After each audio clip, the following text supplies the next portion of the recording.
We're back with a closer look at new investments being made in the U.S. auto sector. General Motors is putting more than $500 million into plants here in the Midwest, including one in Ohio. At the same time, we're monitoring layoffs related to the EV batteries in the Valley. And now new changes are on the way to better protect women in vehicle crashes. Our go-to 5 p.m. auto analyst, Autoline's John McElroy, is back with us now to go over these new developments. First up, GM is investing $550 million into plants in Parma, Ohio, near Cleveland, and in Michigan. What is the economic impact from that investment going to look like? Well, anytime you spend $550 million, there's a ripple effect that goes out through the economy. GM has not specified exactly what this is going to be spent on, but in the case of Parma, which is a stamping plant, sounds like they might be adding more stamping presses to that. The Michigan plant is in Romulus, Michigan, not too far from Detroit Metropolitan Airport. That's where GM makes transmissions. These are 10-speed automatics that go in its full-size pickups and SUVs. That's not going to create any new jobs, but it's undoubtedly involving a whole lot of machining equipment because you have to machine the gears and the cases for those transmissions. So that's sort of how I see this investment playing out in the rest of the economy. John, locally, GM cut jobs at Ultium Cells in the fall with 550 jobs that were cut, 850 temporary layoffs at that time. Is there any chance that the EV batteries, like the ones that were made at Ultium Cells in Lordstown, could come back into play in a bigger way in the near term for GM production? In a big way in the near term, none whatsoever.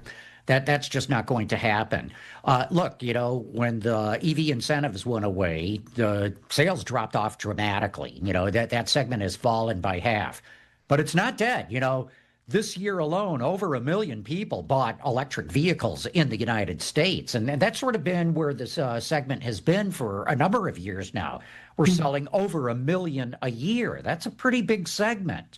And in the next couple of years, we're going to see much more affordable EVs coming from both General Motors and Ford. And I want to go back to the U.S.-based investments. Is that something that you're seeing across the auto sector right now?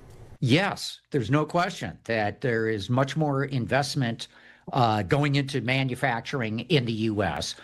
But having said that, car sales are definitely slowing down, not just EV sales. We're probably going to see sales fall even further next year. The tariffs are great for moving production to the U.S., but they're also driving up prices. They're even driving up prices of vehicles made in the U.S.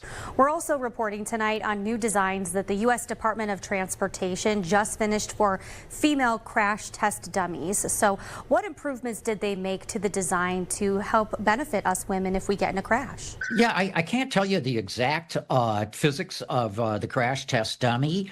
I can talk about it, but I'm not familiar with the specific engineering that went into it.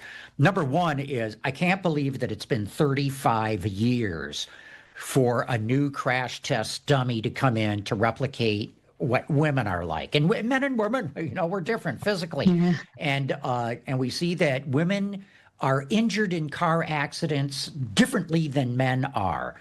And so what the industry has really needed is a crash test dummy to do more crash testing to try to solve some of these issues.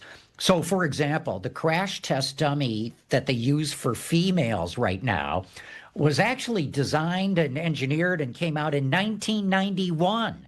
So, and it's, I'm trying to remember off the top of my head, it was for a female that's roughly 4 foot 11 inches tall, about 108 inches or 108 pounds of weight.